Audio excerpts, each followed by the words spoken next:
အနာဂတ်ကိုလည်းပဲမမျှော်လင့်နဲ့မတောင့်တနဲ့ကိုကကောင်းအောင်လုပ်ထားတယ်ဆိုရင်ကောင်းတဲ့အနာဂတ်ကတေချာပေါက်ရှိပါတယ်ဟုတ်လားအခုဒကာမတို့ဦးဇင်းတို့တွေဘဝမှာဖြစ်နေကြတယ်ဆိုတာကိုယ်စိတ်တိုင်းကြဖြစ်တာလားဖြစ်เสียရရှိတဲ့အတိုင်းဖြစ်တာလားအဲ့ဒါကိုရိုးရိုးလေးသဘောပေါက်ဖို့လိုတယ်ကောင်းတာတွေဖြစ်เสียရရှိရင်ဘယ်သူမှတားမရဘူးကောင်းတာတွေဖြစ်မှာပဲမကောင်းတာတွေဖြစ်เสียရရှိနေသေးတယ်ဆိုရင်လည်းဘယ်သူမှတားလို့မရဘူးမကောင်းတာတွေဖြစ်အောင်မှာပဲကိုကအနာဂတ်မှာဘလို့ဖြစ်ချင်ပါတယ်မဖြစ်ချင်ပါဘူးဆိုတဲ့ကိုယ့်ရဲ့စိတ်ဆန္ဒနဲ့ဘာမှမဆိုင်ဘူးအနာဂတ်ကဒီတော့စဉ်းစားနေအပူပေါ့ဒကာကြီးများအဲ့ဒါဟုတ်လားကိုစဉ်းစားသည်ဖြစ်စေပူပန်သည်ဖြစ်စေကြောက်ကြသည်ဖြစ်စေနော်နေကတော့ဝင်ချိန်တိုင်းဝင်သွားမှာပဲဒီရေကလည်းတက်ချိန်တိုင်းရင်တက်လာမှာပဲဟုတ်ရဲ့လားအဲ့ဒီတော့ဒီအနာဂတ်နဲ့ပတ်သက်ပြီးတော့အကောင်းဆုံးဖြစ်ချင်တဲ့စိတ်ပူပါတယ်ဆိုရင်တကယ်ပူတယ်ဆိုရင်လည်းပဲအဲ့ဒီအနာဂတ်ကိုကိုကကြိုးပြီးတော့တစ်စက္ကန့်လေးတောင်သွားနေခွင့်ရှိတာမဟုတ်ဘူးဟုတ်လား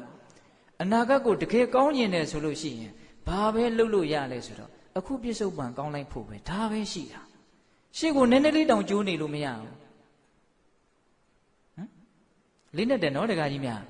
အဲ့ဒီတော့အနာဂတ်အတွက်ပူးနေတာဒီဘာအထိပ္ပယ်မှမရှိဘူးပူစရာတွေဘလောက်ပူဖြစ်စရာရှိရင်တော့ဖြစ်မှာပဲဟုတ်လားအဲ့ဒီတော့ပူးနေတဲ့အတွက်ကြောင့်ကိုပဲပိုးပြီးတော့ဒေါသကိလေသာတစ်မျိုးတိုးတဲ့အတွက်ကြောင့်အခြေအနေကပိုးဆိုးသွားနိုင်တယ်အဲ့ဒီတော့အနာဂတ်နဲ့ပတ်သက်လို့တော့ဘာမှခေါင်းထဲမထားတာအကောင်းဆုံးပဲအနာဂတ်အတွက်ခေါင်းထဲထားခြင်းတယ်ဆိုရင်လည်းပဲ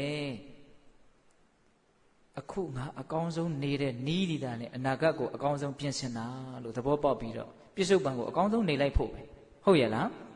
ဒါကြောင့်မြတ်စွာဘုရားကအကျေရှင်းပြတဲ့နေရာမှာတော့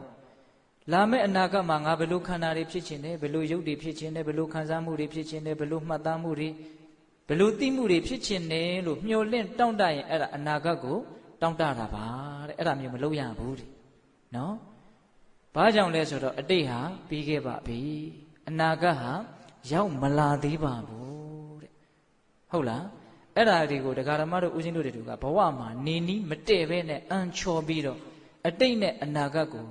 ထက်ချီတလဲလဲဟိုတလဲဒီတလဲဒီလိုနေတာဒါကြောင့်အကျိုးတွေကရှိတန်တဲ့လောက်မရှိပဲဖြစ်နေတာဟုတ်လား